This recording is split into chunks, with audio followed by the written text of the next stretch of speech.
Okay, if you aren't going to pull a cluster clear out of the car, then what you want to do is add another protective cloth here.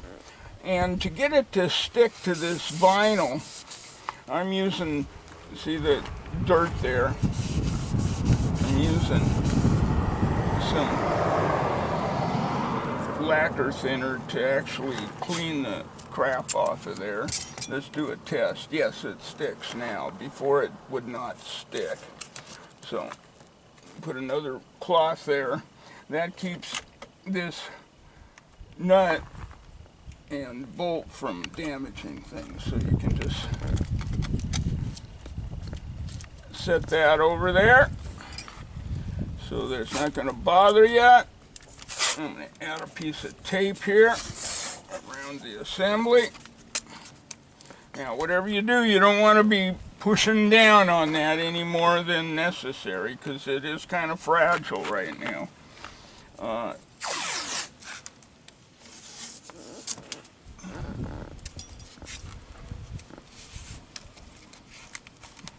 There we go. That's very temporary.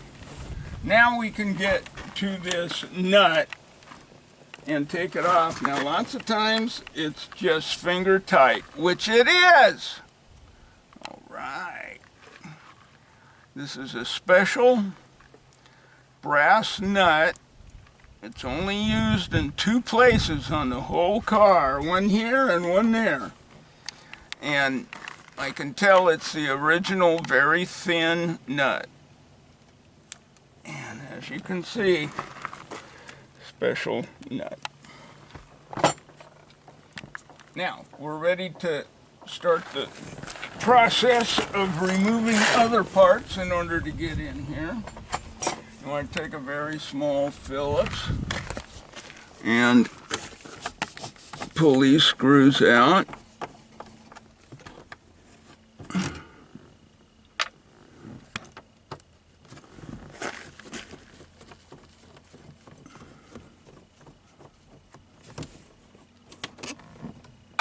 This lifts up and then pulls back. There's a little thing that goes under the wood right there.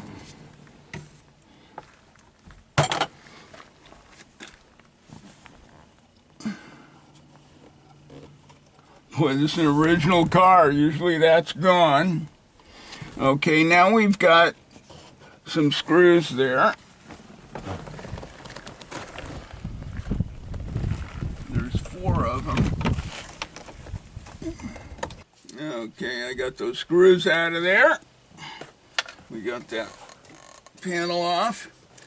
And the speaker is loose.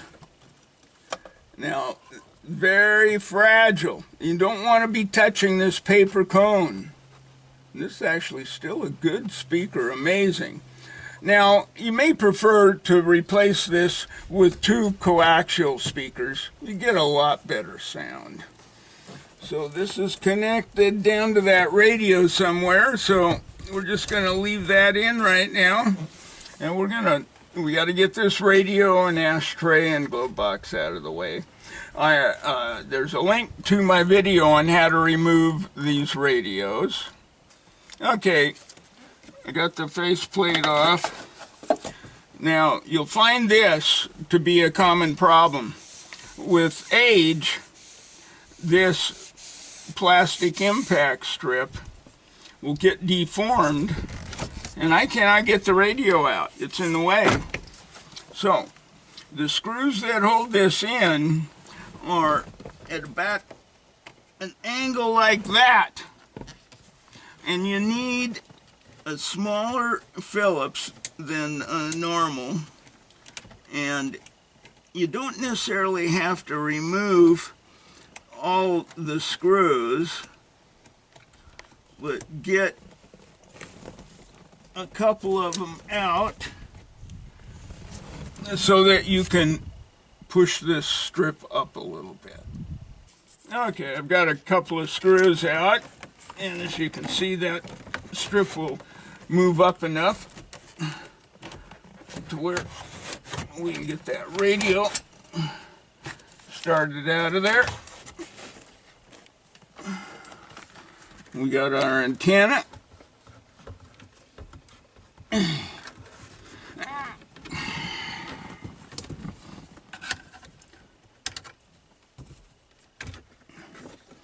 And then we've got our wire to the amp that we need to disconnect, and our speaker wire from the amp.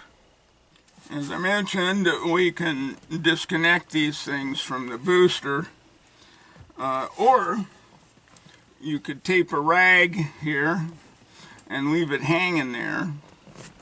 However, we still would have to disconnect the speaker unless you choose to leave it connected. The wire might be in the way a little bit. You want to just be very careful you don't chip wood. You may want to lay a rag there as well. Okay, then we need to remove this panel under the dash. The clip's already gone on this side, but it's the same process to use a little stiff putty knife and pop those clips out. And then that panel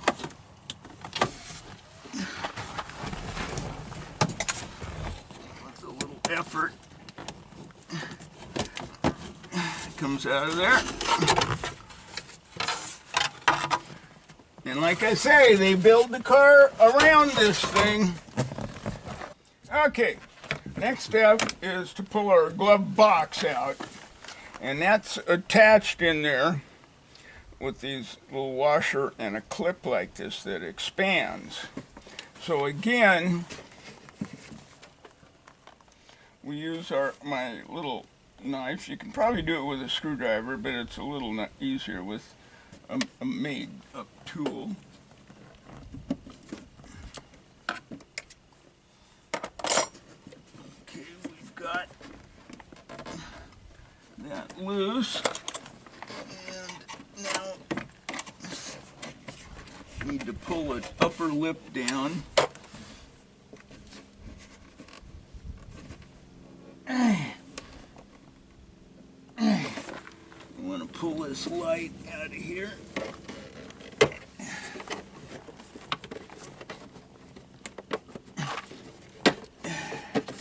And that light comes out by pulling down the right side and then moving it to the right, and then we can get the connector off.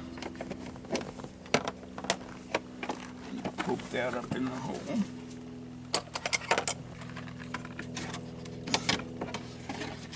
Okay.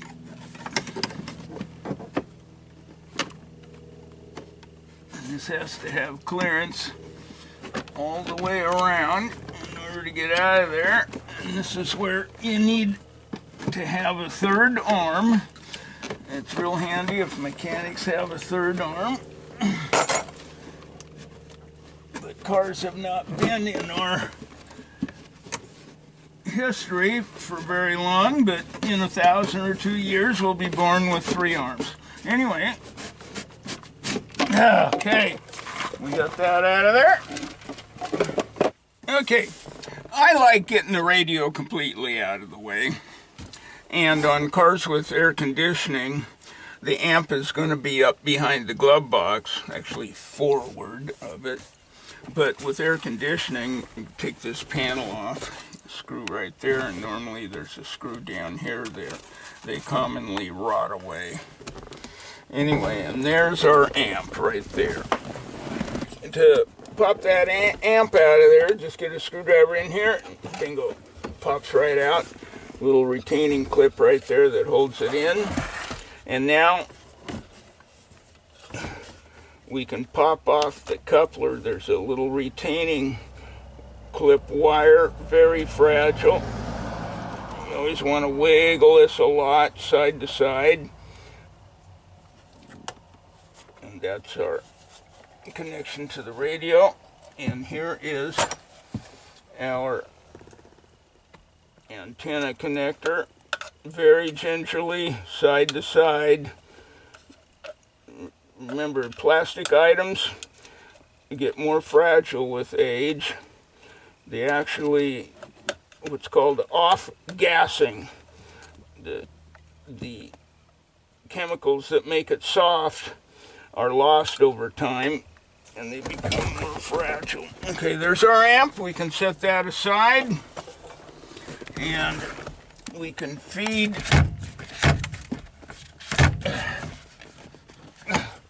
our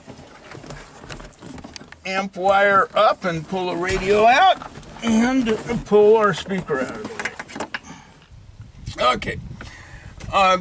I like having the ashtray out of the way too. So to remove it, you push this down, and then there's the housing for the ashtray. I like getting that out of there. You have fewer trips to the ER with it out of there. Less cuts.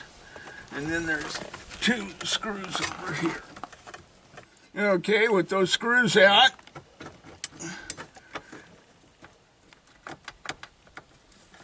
and then we need to take off this switch for the glovebox light. Normally use a pair of pliers, but I got these vice grips handy here.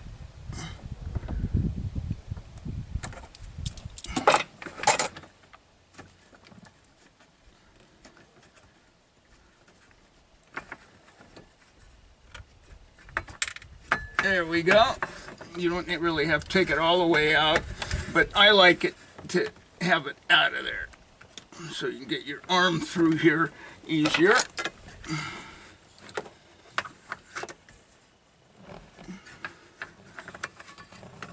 Pull that out. And let's see what kind of goodies we got back in there. This washer right here actually goes behind here for adjusting that ashtray so that it comes straight out.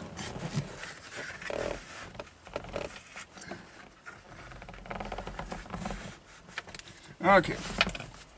Now, next stage is to get that cigarette lighter out of there. There's an electrical connector on the back that pulls off.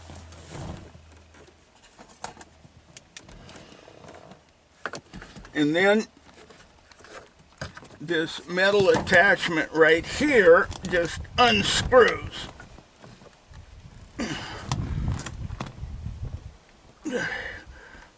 It's supposed to anyway.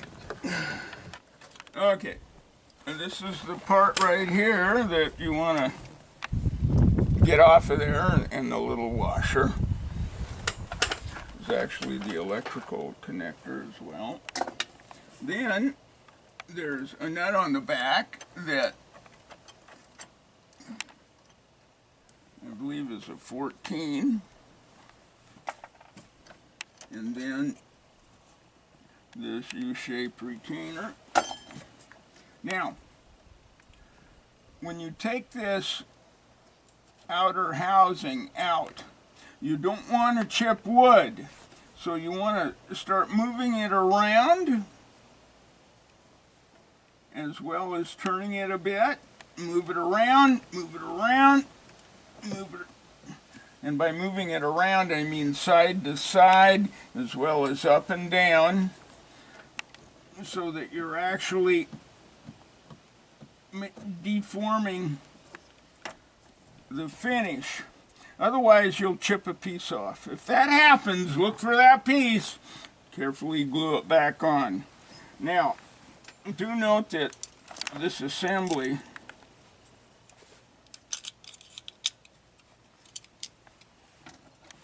with the nut on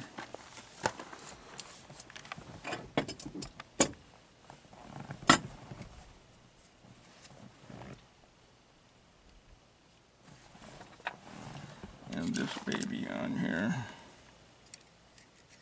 So that's what it looks like inside. Sometimes you just cannot turn this thing off of there. It should turn off like that. So what you're going to need to do is turn this housing here to the position where you are not going to damage things, and get a pair of channel locks in there and grab it right there. You don't want to grab it there. Grab it right there and have this turned to where you can get a 14mm wrench on there, like so, and then turn that loose.